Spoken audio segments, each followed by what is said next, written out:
We, the undersigned members of Parliament from Mount Kenya region, over 40 strong and drawn from all corners of our great mountain region, have convened here as leaders in Naivasha to deliberate on the state of our nation and our region, review and evaluate the state of progress in our area, and we speak with one resolute voice on the current affairs affecting our people and country. Today's gathering of Mount Kenya Parliamentary Caucus is a testament to our unity of purpose, thought leadership, and unwavering commitment to the well-being of our constituents and Kenya at large. We gather here today under the heavy shadow of loss of life, loss of livelihoods, and the destruction of property in our communities. As we speak, families are mourning their loved ones, businesses lie in ruins, and whole communities are nursing deep wounds, both visible and invisible. This is not the Kenya we want. No cause, no political ambition, no grievance, however legitimate, should ever come at the cost of innocent lives or lead to destruction of property. We stand with the ordinary mwananchi whose life has been disrupted and whose dignity has been trampled on in the crossfire of political irresponsibility. Enough is enough.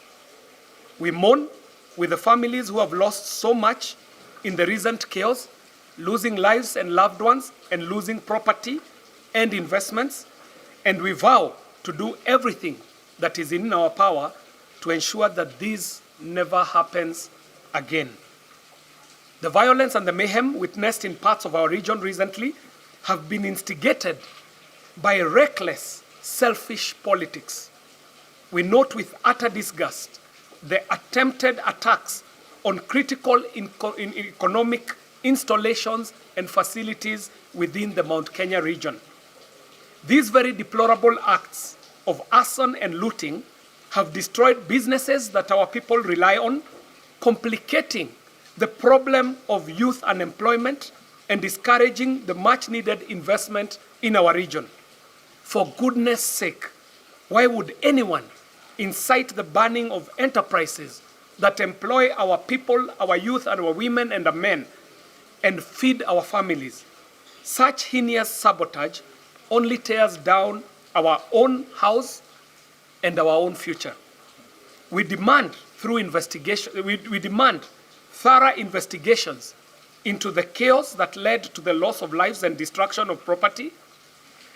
Those directly responsible for the violence must be arrested and prosecuted to the full extent of the law. And moreover, the sponsors and the orchestrators of this anarchy and violence must be unmasked and held accountable. And these leaders behind me are hell-bent on lifting the veil on those who are thinking that they can hide behind politics to cause anarchy, mayhem, destruction, and loss of lives. There can be no sacred cows. Kenya is a democracy governed by the rule of law, and no one is above it. We cannot allow a few agents of chaos to hold our nation hostage. We remain confident in the direction that the government is taking, and we assert categorically that our community, like all Kenyans, has the right of choice to belong to any political association we deem beneficial. We have exercised that right in choosing to work with the current government for the sake of unity and development. We are free citizens in a free country, and Kenya belongs to all of us. No amount of intimidation should be allowed to force us into surrendering our freedoms to associate with other fellow Kenyans. Our people will work with whoever advances their interests and the ones who advance national interests.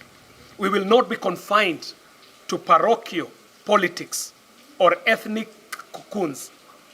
The mountain is open for partnerships with all who are willing to join hands in building our beloved country, Kenya. We, the Mount Kenya Parliamentary Caucus, are steadfast and eternally vigilant in protecting the interests of the mountain and the rights of our electorate.